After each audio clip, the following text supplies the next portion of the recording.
Hello friends. तो CET mains में जो नया टॉपिक ऐड हुआ है दैट इज़ डिज़ास्टर मैनेजमेंट, हम ऑलरेडी उसके 100 क्वेश्चन कर चुके हैं। अब मैं थोड़े से टॉपिक वाइज क्वेश्चन लेकर आई हूँ इजी अंडरस्टैंडिंग के लिए। हिंदी इंग्लिश मिक्स है, मतलब हिंदी में ही क्वेश्चन पूछे मैंने, उनकी इंग्लिश नहीं लिखी है, आप देख सकते हैं। तो ज़्यादा बातें नहीं करते हैं, स्टार्ट करते हैं। हरियाणा में सबसे ज़्यादा फ्लड प्रोन डिस्ट्रिक्ट कौन सा है, मतलब सबसे ज़्यादा जो बाढ़ आती है वो कहाँ आती है? वो हमारी यमुनानगर डिस्ट्रिक्ट में आती है। सबसे ज़्यादा जो बाढ़ है हरियाणा में, बाढ़ का सबसे बड़ा कारण जो है वो यमुना या घग्गर नदी का ओवरफ्लो है। जैसे ही घग्गर नदी या यमुना नदी ओवरफ्लो होती है तो सबसे ज़्यादा जो है वो बाढ़ आती है। ओवर इरिगेशन या भूकंप और सॉइल इरोजन की वजह से नहीं।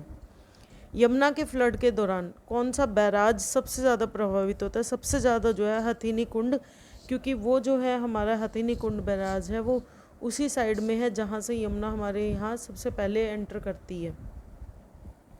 तो हरियाणा के drought prone district, drought prone का क्या मतलब हो गया? जहाँ पर सबसे ज़्यादा सूखा पड़ता है। तो वो हमारी महेंद्रगढ़ साइड वाली जो बेल्ट है वहाँ है। महेंद्रगढ़ में सबसे ज़्यादा सूखा पड़ता है, वहाँ पर सूखी झाड़ियाँ सबसे ज़्यादा हैं। फ्लड प्रोन विलेजेस की मैपिंग हरियाणा में कैसे होती है, कि कैसे फ्लड प्रोन, कि भाई कहाँ कहाँ पे फ्लड जो है वो ज़्यादा आ सकता है? तो वो हम जीआईएस मैपिंग के द्वारा करते हैं कि फ्लड जो है यहाँ यहाँ आने के चांसेस ज़्यादा है। सूखे के समय सबसे पहले रिलीफ कौन देता है? सबसे पहले जो है वो रेवेन्यू डिपार्टमेंट जो है वो रिलीफ देता है, क्योंकि पंचायत नहीं दे सकती, पुलिस नहीं दे सकती, इन दोनों के पास इन कामों के लिए फंड नहीं होते हैं। मतलब पंचायत तो ऑब्वियसली जो लोग गांव के ही लोग हैं, वही लोग हैं, उनके पास इतना ज़्यादा फंड नहीं होता है कि वो कोई भी आपदा के समय वो ज़्यादा रिलीफ कर पाए। हाँ, वो मैनुअल मदद कर पाते हैं। तो एग्रीकल्चर भी नहीं देता है, क्योंकि एग्रीकल्चर जो है वो बचाव के उपाय तो करता है और इवन बाद में आके भी हेल्प करता है, लेकिन पैसों की जो हेल्प है, सबसे ज़्यादा जो रिलीफ है वो रेवेन्यू डिपार्टमेंट ही देता है, क्योंकि उसी के पास सारा जो है वो इनकम का सोर्स होता है। अब नेक्स्ट क्वेश्चन है, घग्गर रिवर का फ्लड सबसे ज़्यादा प्रभाव कहाँ होता है? सबसे ज़्यादा घग्गर रिवर में अगर बाढ़ आई है तो सबसे ज़्यादा जो है वो सिरसा वाला जो एरिया है, सिरसा जो डिस्ट्रिक्ट है, वहाँ पर सबसे ज़्यादा जो है प्रभावित होता है। रेन वाटर हार्वेस्टिंग को प्रमोट करने के लिए, रेन वाटर हार्वेस्टिंग मतलब बारिश के पानी को स्टोर करने के लिए हरियाणा कौन सा एक्ट फॉलो करता है? तो Haryana ground water act follow होता है। जल सुरक्षा नहीं होगा, हरियाणा ग्राउंड वाटर, मतलब जहाँ पर हम जो हमारे ग्राउंड वाटर के लेवल में इंक्रीज करने की कोशिश करते हैं। सूखे के समय सबसे रीसाइलेंट क्रॉप कौन सी है? रीसाइलेंट क्रॉप कौन सी, मतलब जो सूखे के समय भी इजीली उग सकते हैं, कि जिसको उगने के लिए सबसे कम पानी की ज़रूरत होती है, तो वो है हमारा बाजरा। कैनल इरिगेशन का सबसे ज़्यादा एरिया हरियाणा में किस नदी से है? मतलब जो कैनल के थ्रू हम लोग जहाँ पर जो है सिंचाई करते हैं, वो वाला जो एरिया है हरियाणा में कौन सी नदी से है? तो हम यमुना नदी से, क्योंकि घग्गर जो है वो आपकी मौसमी नदी है, सरस्वती एट प्रेजेंट है ही नहीं, और सतलज की जो है इतनी ज़्यादा हमारे यहाँ बेल्ट नहीं है कि हर जगह वो इजीली पहुँच पाए। फ्लड फोरकास्टिंग हरियाणा में किस डिपार्टमेंट के अंडर है? मतलब फ्लड के बारे में जो भविष्यवाणी है वो कौन सा डिपार्टमेंट करता है? तो वो इरिगेशन एंड वाटर रिसोर्सेज करता है, ना कि हमारी पुलिस, फॉरेस्ट या एग्रीकल्चर। ड्रॉट के समय ग्राउंड वाटर डिप्लीशन का मेन कारण, कि जब सूखा पड़ रहा है वो किस वजह से सूखा पड़ रहा है, मतलब जो हमारा ज़मीन के नीचे का पानी है वो ख़त्म हो रहा है, वो कम हो रहा है। तो उसका सबसे ज़्यादा जो मेन कारण है वो होता है ट्यूबवेल का ज़्यादा से ज़्यादा उपयोग, क्योंकि आजकल आपने देखा होगा हर खेत में लोग ट्यूबवेल लगा लेते हैं। ट्यूबवेल क्या करता है? ज़मीन के नीचे का पानी ज़्यादा यूज़ करता है बजाय बारिश के पानी या और मेथड्स को लेके। तो सबसे ज़्यादा उपयोग ही उसका मेन कारण है। फ्लड के समय सबसे ज़्यादा डैमेज किस क्रॉप का होता है? सबसे ज़्यादा जो फसल ख़राब होती है वो होती है हमारी पैडी, यानी जो लगभग चावल से रिलेटेड जो फसलें हैं, वो जो फसल है वो सबसे ज़्यादा ख़राब होती है। बाजरा, वीट और कॉटन इतनी ज़्यादा नहीं होती। वाटर लॉगिंग की समस्या हरियाणा में सबसे ज़्यादा किस रीजन में? वाटर लॉगिंग का क्या मतलब है? वाटर जगह जगह जहाँ इकट्ठा होता है, सबसे ज़्यादा वो समस्या हमारे नॉर्थ ईस्ट साइड में है, क्योंकि सबसे ज़्यादा जो है नदियाँ उसी साइड में आ। सूखे के समय कौन सी स्कीम सबसे ज़्यादा चलती है? मतलब पीएमएफवाई, प्रधानमंत्री जो है हमारी रिलीफ फंड है, या फिर जल शक्ति अभियान है, तो जो भी हमारी ये सूखे के समय जो चलती है स्कीमें, ये ज़्यादा चलती है, जिसमें हम वाटर के बारे में बात करते हैं। फ्लड कंट्रोल के लिए हरियाणा में कौन सा स्ट्रक्चर सबसे ज़्यादा उपयोग करते हैं? तो हम एम्बैंकमेंट, मतलब हम जो है पानी को रोकते हैं कंट्रोल करने के लिए, बांध जो बनाते हैं, डैम्स होते हैं, तो ये दोनों ही काम करते हैं हम लोग। ड्रॉट प्रोन रीजन में पानी की सबसे बड़ी समस्या क्या है? ओवर एक्सट्रैक्शन, मतलब ज़्यादा से ज़्यादा ट्यूबवेल के थ्रू पानी को निकालना, यही हमारी सूखे की समस्या है। फ्लड के बाद सबसे पहले कौन रिलीफ दिया जाता है? सबसे पहले कौन सा रिलीफ दिया जाता है, मतलब सबसे पहले कौन सी आइटम पहुंचाई जाती है? तो वो पहुंचाई जाती है सेफ ड्रिंकिंग वाटर, क्योंकि जो पानी है पीने का पानी वो ख़त्म हो चुका होता है, और लोगों के घर में स्टोरेज जो है खाने की तो फिर भी हो जाती है, लेकिन पानी की 1 या 2 दिन का ही पानी होता है। तो सेफ ड्रिंकिंग वाटर पहुँचाना सबसे ज़्यादा ज़रूरी है, क्योंकि इलेक्ट्रिसिटी चली जाती है। सूखे का एवरेज रिटर्न पीरियड हरियाणा में कितना है? मतलब एवरेजली कितने सालों में जो है सूखा लगभग पड़ जाता है हरियाणा में? तो 3 से 4 साल में लगभग ऐसा हो जाता है कि सूखा का इफ़ेक्ट हमें देखने को मिलता है हरियाणा में। फ्लड के अवेयरनेस के लिए हरियाणा में कौन कैंपेन चलाता है? मतलब कि बाढ़ से किस तरीके से आप बचा जा सकते हैं, और अगर बाढ़ आए तो अपनी सेफ्टी किस तरीके से करनी है, तो वो हमारे HDMAs, NGOs, पंचायती राज सारे ही इस चीज़ के कैंपेन चलाते हैं, उनको ड्रिल्स वगैरह प्रोवाइड करते हैं। अब ये तो थे हमारी सारी फ्लड से रिलेटेड 20 क्वेश्चन। अब नेक्स्ट 20 क्वेश्चन है हमारे अर्थक्वेक और इंडस्ट्रियल डिजास्टर से रिलेटेड। हरियाणा का कौन सा डिस्ट्रिक्ट जोन 4 में आता है? कौन सा डिस्ट्रिक्ट है जो जोन 4 में आता है? वो आता है पंचकुला। मतलब सबसे ज़्यादा जो है जोन 4 जो है वो खतरे में होता है, जहाँ पर डिज़ास्टर आने के ज़्यादा चांसेस होते हैं हमारे रिलेटेड टू भूकंप एंड ऑल।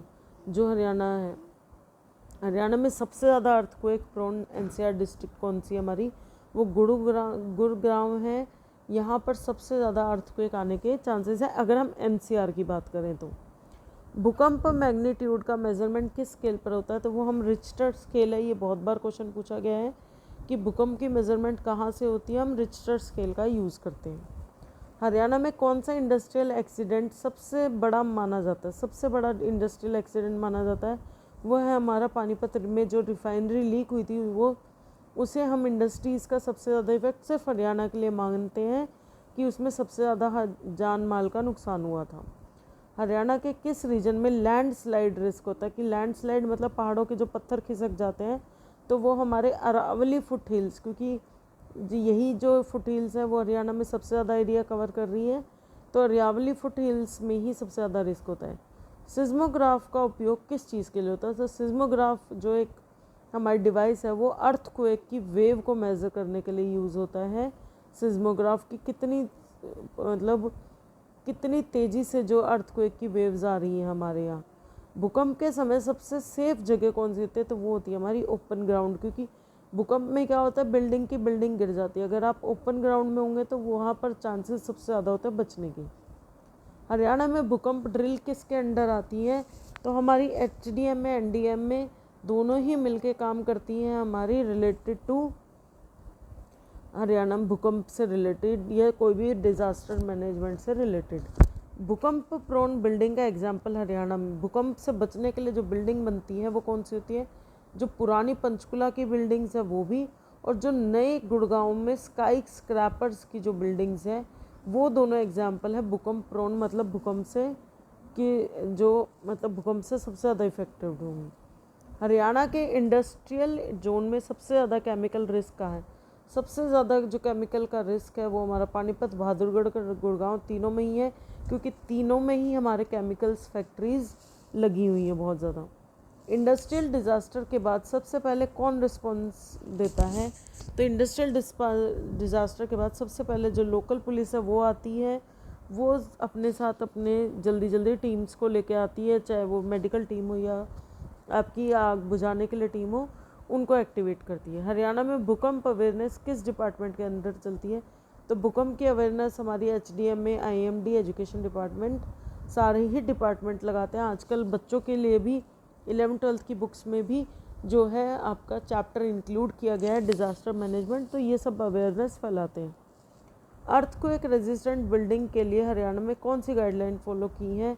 तो हरियाणा ने जो हमारी EIS कोड्स और NDMA कोड्स दोनों को ही फॉलो किया है जिससे वो अर्थक्वेक रेजिस्टेंट बिल्डिंग्स बना पाए। अरावली रीजन में लैंडस्लाइड का सबसे बड़ा कारण क्या है? इलीगल माइनिंग, जो बिना परमिशन लिए खुदाई होती है, डिफॉरेस्टेशन, जंगल ज़्यादा से ज़्यादा काटना, और अर्बन कंस्ट्रक्शन। तो यही सारे हमारे अप्राकृतिक आपदाओं के जो भी रीजंस है वो यही होते हैं कि हम ज़्यादा से ज़्यादा जो है पेड़ को डिफॉरेस्ट कर रहे हैं, जंगलों को, और अर्बन जो नई नई जो बिल्डिंगें हैं, ऊंची ऊंची बिल्डिंगें वो बना रहे हैं। अर्थक्वेक हर साल में कितनी बार रिकमेंडेड होती है? 3 बार।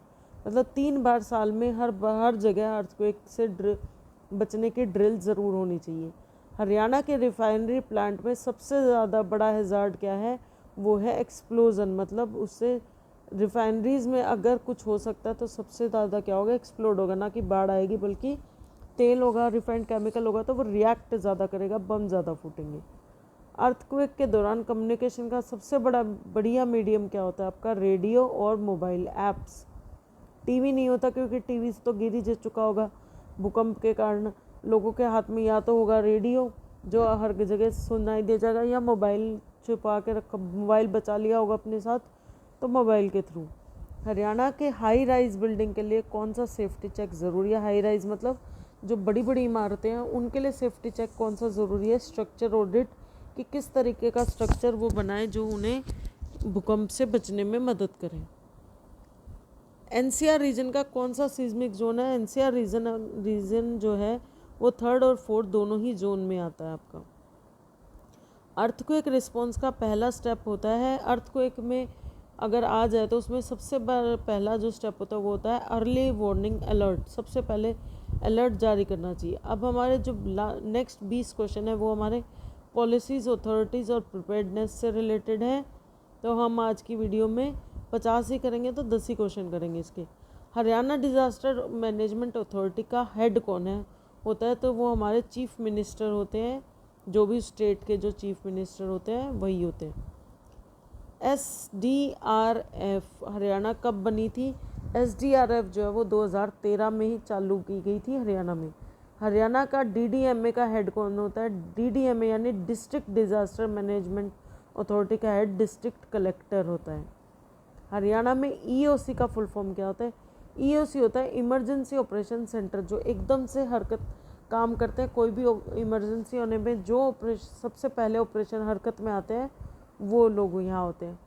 स्टेट डिज़ास्टर रिस्पॉन्स फंड का मेन यूज़ होता है आपका रिलीफ एंड रेस्क्यू, मतलब बचाव और आपका उसको सहायता प्रदान करना अगर कोई चीज़ आपदा आ गई है तो। HDMA की मीटिंग कितनी बार होती है? HDMA की हर साल में 2 बार मीटिंग होती है कि कोई तैयारी कैसी चल रही है, ड्रिल कैसी चल रही है, क्या कोई खतरा तो नहीं है। हरियाणा में DRR अवेयरनेस कौन चलाता है? DRR अवेयरनेस होता है आपका NGO, एजुकेशन डिपार्टमेंट, SDMA, क्योंकि सारे ही डिज़ास्टर से रिलेटेड जो भी चीज़ें हैं, कैंपेन वगैरह, वो ये सब मिलके ही चलाते हैं। हरियाणा के स्कूल सेफ्टी प्रोग्राम का फोकस यही है कि उनको इवैक्यूएशन की कोई भी आपदा है तो बचना कैसे है, और फायर ड्रिल सिखाना है, तो दोनों ही आ जाएंगे। इसका स्पोर्ट्स इवेंट से कोई लेना देना नहीं है। HDMA का मेन विज़न यही होता है कि हरियाणा को रीसाइलेंट करना यानी बचा के रखना। अगर कोई चीज़ आ गया है तो उसको रिहैबिटेट करना यानी वापस से ज़िंदा करना। स्टेट EOC का हेड कौन होता है? स्टेट EOC का इमरजेंसी जो ऑपरेशनल कंट्रोल होता है उसका रिलीफ कमिश्नर ही हेड होता है आपका हर स्टेट का। तो आई होप आप इसको ये वीडियो अच्छी लगेगी। बाकी और 50 क्वेश्चन के साथ मैं मिलती हूँ कल आपको इसी वीडियो में। Please do like and subscribe my channel and share it with others, जो भी पार्टिसिपेंट है, जो भी आपके एस्पिरेंट्स हैं CET मेंस हरियाणा के लिए। Thanks for watching.